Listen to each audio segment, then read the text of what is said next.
Hello everyone, and thank you very much for coming for this class. Today we're going to talk about self-sufficiency and resilience economy as part of the introduction to inspire a resilience economy. In this class, we need to understand what is self-sufficiency, even though you're going to cover this later in a specific course in resilience economy or under the theories of resilience economy, which is self-sufficiency. But basically, is that all it's applying actually efficiency and sufficiency on the human needs. So, for example, we apply self-sufficiency in relevant to performance, relevant to daily human needs, to protection from external risks, sufficiency that enhance participation of the community, create proper understanding, or even addressing the identity, the leisure, the creation, and the freedom that will enhance the participation of the community. So through self-sufficiency, we can improve the consumption efficiency and also enhance the nature designs and processes that is relevant to solving human related problems. For example, the solar energy was inspired by a leaf. By at the end of the day, it was inspired by a plant. So this is an example of how we self-sufficiency will bring solutions within. We can consider the self-sufficiency. It have five R's. The first R is reduction, then reuse, then recycle, then recover, then management. So these four or five, if we consider management, these four R's, they are the ones that is manage the self-sufficiency. When we say about reduce, it means we're gonna use self-sufficiency practices to reduce the packaging of materials and production and make products that last for longer time, easily repaired, recycled, reused within the community, and change actually the industrial perspective of processes so that we can eliminate, for example, the use of harmful chemicals unnecessarily. Well, when we start to talk about reuse, we are talking about reusing the products, repairing the products, consumption of the products, and buying reusable products. When we talk about recycling, we are talking about, again, how we can recycle the products that we produce or buy recycled products.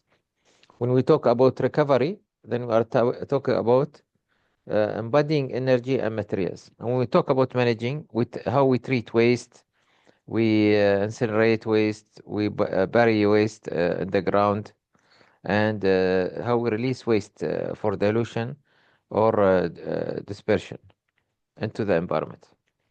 The highest priority and the greatest potential effectiveness have also the least accommodation and potential and self-sufficiency.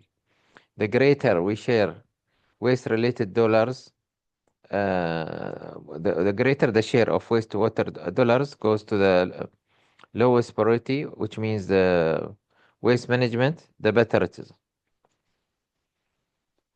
So self-sufficiency, we can say it is about focusing on resources dependency on external resources. So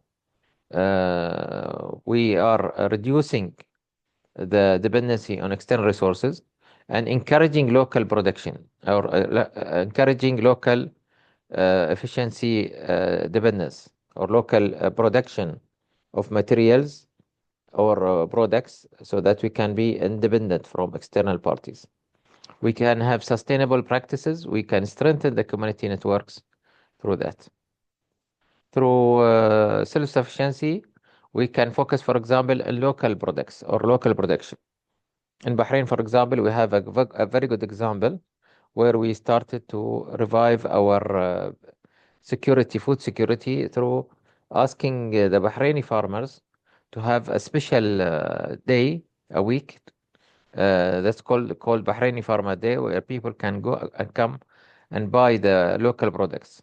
And this increased, of course, the community independence away from the challenges of depending on external production of vegetables. Now, this one is very important because it will help us to again reduce our dependency on a global supply chain, which is, as we can see, and we can see it through when there is a wars or when there is also climate change or when there is also COVID and so on, pandemics. We can see how the global supply chain is disrupted for a long time. The other thing is that we have sustainable practices. Self-sufficiency will help to bring renewable energy sources, recycling, and sustainable farming into the practice. So, through self-sufficiency, we'll have diverse economics. A diverse economy will have actually multi-sector industries that withstand the economic shocks and also maybe benefit from that in different way.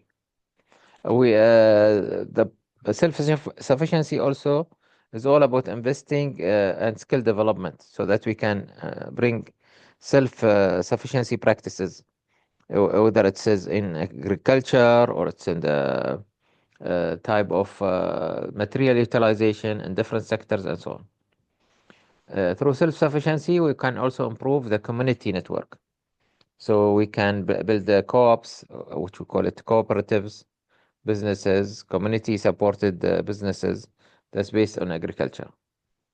And through self-sufficiency, we can even enhance the policies that favor local businesses, providing incentives for sustainable practices.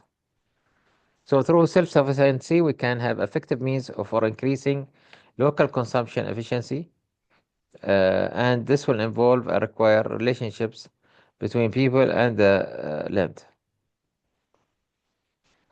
Through self-sufficiency, we can accommodate the self-sufficiency by, first of all, understanding what is exists from the power that is will add privilege to create more accommodation and create a better competition. Bring, for example, our attention, bring our material together so that we create satisfied customers. In the competition for energy and material investment, those satisfiers with characteristics that make them fit for functioning as a commodity will always also compete with those less able. So if we see the global ecosystem, we can see that it is all about being less dependent on external waste or depleting resources. So, for example, even the way we are expanding the material demand, it's supposed to be based on local resources or self-sufficiency resources. Like even the economic nutrients, which is including the capital, the raw materials, the human attention, all of them is based on self-sufficiency approaches. So again, as a requirement, self-sufficiency will be the turning point if it is utilized within the economic departments. Then we can manage to eliminate the environment to be worsening. So we'll have a less environmental degradation because we are using self-sufficiency practices. For that, we see that self-sufficiency is all about cost, management of costs, limitation of improper practices, economic growth, absolute poverty, and also improving the environment degradation.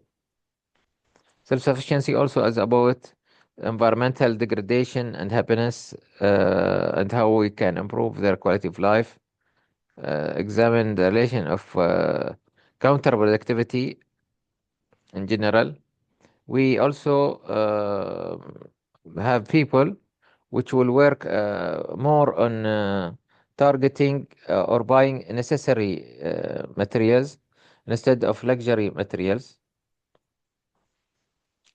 And through self-sufficiency, we will start towards conservation strategy.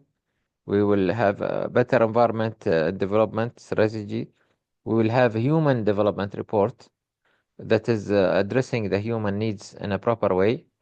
And through declaration, we can also have sustainable development in different ways. Through self-sufficiency also, we can enhance our European competition as part of the strategy of sustainable development. I think we'll stop here and continue with you next time. Thank you very much.